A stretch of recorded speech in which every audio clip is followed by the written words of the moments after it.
ఈ ప్రస్తుత ప్రభుత్వం లేదు. హుజూరాబాద్ నియోజకవర్గాన్ని విడిచిపెడుతున్నారన్న ప్రచారాన్ని మాజీ మంత్రి బీజేపీ నేత ఈటెల రాజేందర్ ఖండించారు. ఎప్పటిలాగే నియోజకవర్గ ప్రజలకు అందుబాటులో ఉంటానని స్పష్టం చేశారు. కొంతమంది వ్యక్తులు పనిగట్టుకొని తనపై విష ప్రచారం చేస్తున్నారని ప్రజలు అధైర్యపడొద్దన్నారు.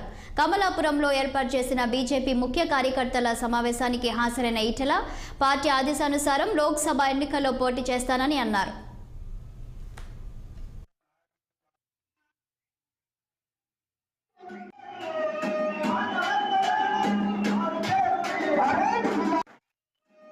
వాళ్ళకి మనకంటే ఎక్కువ ప్రోటోకాల్ ఇచ్చి ఇవాళ నియోజకవర్గంలో ఈటల రాజేందర్ అంటే కార్యక్రమాలు కనపడదు.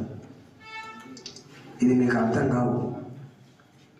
పేపర్లకు మేనేజ్ చేసి, టీవీలలో మేనేజ్ చేసి, వీరి ప్రోగ్రాం ఎక్కడ తెలంగాణ వ్యాప్తంగా లేదా తెలుగు మాట్లాడే ప్రపంచవ్యాప్తంగా తెలుగు కూడా విషయం కూడా పెట్టి తెలియదు.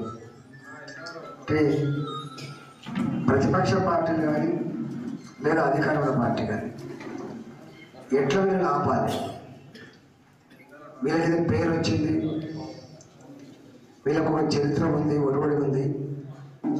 ఈ చరిత్ర కలిగిన ఒరవడి కలిగిన అన్నిటికీ మిక్కిలి ఒకటి నేను కష్టాన్ని నమ్ముతాను, 2 ధర్మాన్ని నమ్ముతాను నేను, 3 ప్రజలు నమ్ముకుంటాను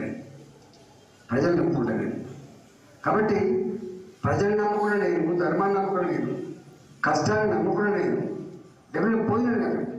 ఏ చెరుపులు అయితే అలాంటి స్టేట్మెంట్ ఇచ్చిందో దానికి కట్టుబడే పోయినాను. పారిపోయేటువంటి వారైతే పోకపోతుండేది, పోయినాడు అక్కడ.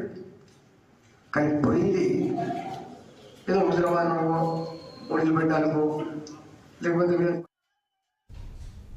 తన సీటు